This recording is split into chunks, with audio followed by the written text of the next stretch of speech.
Assalaamu calaykum soo dhow daawade ku soo dhowow barnaamijkeeni taxanaha ahaa ee Shuura Koohin Lu'li iyo Muusaad. Waxaan filayaa inaad qaybii hore ku ogaateen macluumaad fara badan qorshaha iyo dhagaraha ay hay-adaha Muusaa sameeyaan marka ay doonayaan inay howlgallo ka sameeyaan wadamada bariga dhexe. Qaybtii hore waxay noo joogtay markii aan Maarin ay ku ballamisay gurigeeda Albeer.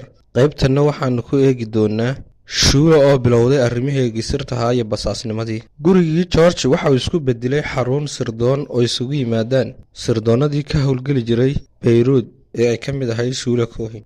Shuura waxa iyadu shaqadeedu noqotay qorista dhambaallada iyo turjumaadooda. Sidoo kale waxa wakiil looga dhigay isku xidhiidhinta jaajuusiinta wakaaladu ay ka lahayd magaalada Beirut. Waxaa intaasi u sii dheereed inay la falgasho siyaasiyiinta ugu madax fiiqnaa magaalada Beirut si ay ugu qanciso qadiyadooda Falastiin. Quruxleydii xaafadda waadiga Abu Jamiil waxay ka noqotay shabakadii sirdoon qof aad u firfircoon, taasi oo looga maarmi waayo howlaha qaarkood ilaa heer ay gaadhay inuu George ka maarmi waayo. Sidoo kalena uu kala tashto dhammaan howlihiisa iyo guud ahaan mawduucyada wakaaladda u soo xil saartay. Waxayna Shuura Koohin ay ogaatay in ninka loo yaqaano Maxamed Siciid Cabdulla uu mas-uul ka yahay dhammaan dadka loo taariibinayo dalka Falastiin, kaasoo isku barteen guriga George. Waxa kaloo ay ogaatay in Maxamed Siciid uu isagu tegay dhulka ay Yuhuudda xoogga ku haysatay ee Falastiin, taasi oo xidhiidh fiican ula leeyahay sirdoonka Muusaad. Maxamed Siciid ayaa ka helay Shuura Koohin isagoo isku dayaya inuu markasta u soo dhowaado.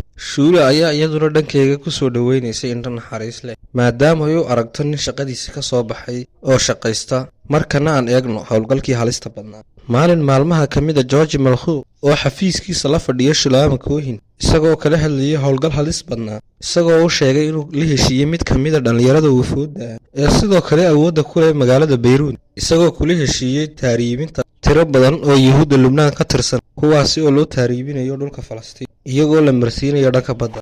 Waxa kale uu sheegay wiilkan uu karaystay inuu mas-uul ka yahay koox maafiya ah, isagoo intaasi u sii raaciyey in howlgalkan yahay kii ugu weynaa uguna halista badnaa muddada uu xilka hayay. Shuura Koohin waxa ay fahantay inuu George ka doonayo inay la xidhiirto shaqaale Lubnaanaysa, kuwaasi oo dhowaan jago sare loo magacaabay, hawshiisuna ay tahay inuu dhanka ammaanka iyo ilaalinta uu qaabilsanaado si ayna mashaakil ula kulmin hadhow ay xabsi u gelin.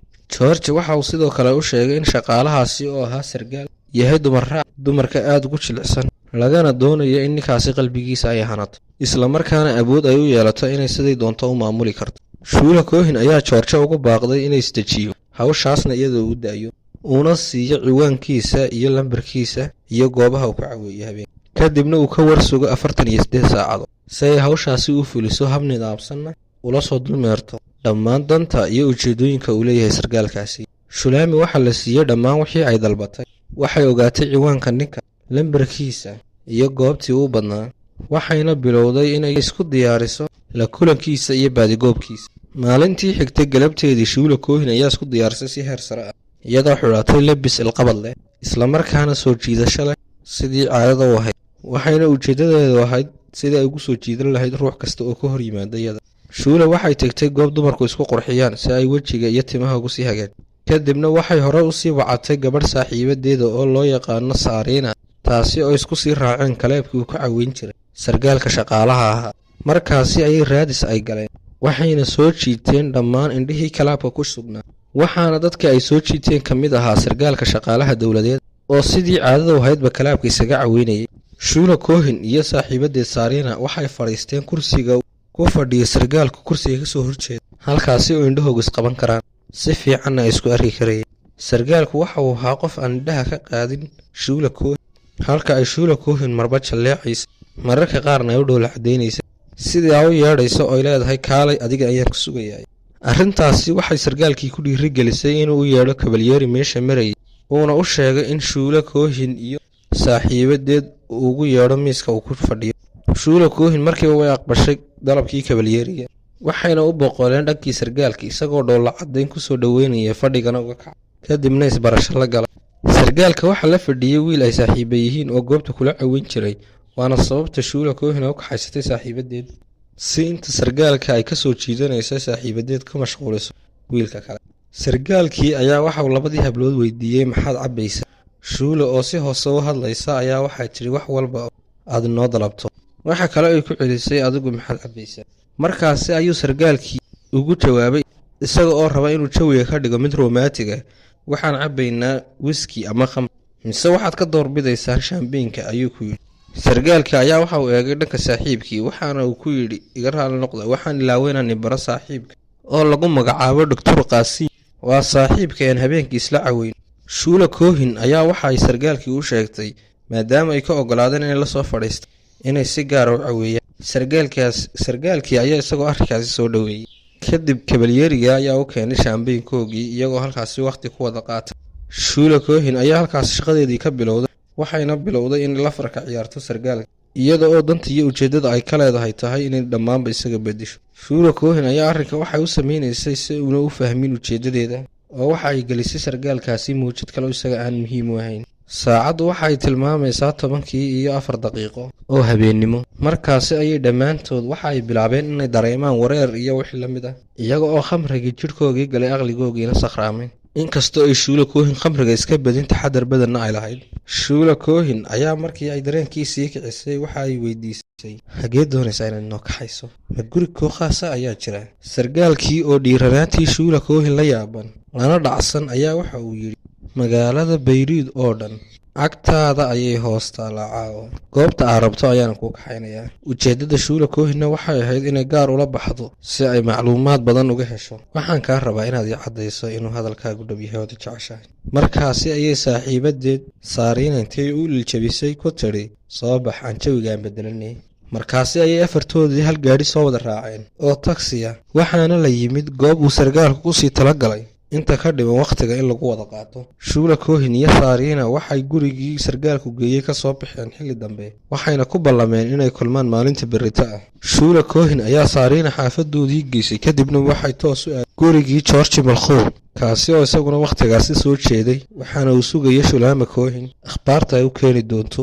shuula ayaa markay joorje u tagtay u sheegtay wixii dhacay xalay iyo weliba inay berri ballasan yihiin. kadib waxay bilaabeen labadoodu inay degaan qorshihii tirada badnaa ee yuhuudda loogu daabuli lahaa dhulka falastiin. george ayaa shuula koohin u sheegay inay tiro badan oo yuhuuda oo hore ugu noolaa dalka suuriya ay soo gaadheen magaalada bayruud, isagoo intaasi u raaciyay inay diyaar u yihiin musafradda waddanka falastiin, islamarkaana ay diyaar u yihiin doomihii iyo maraakiibtii qaadi lahaa.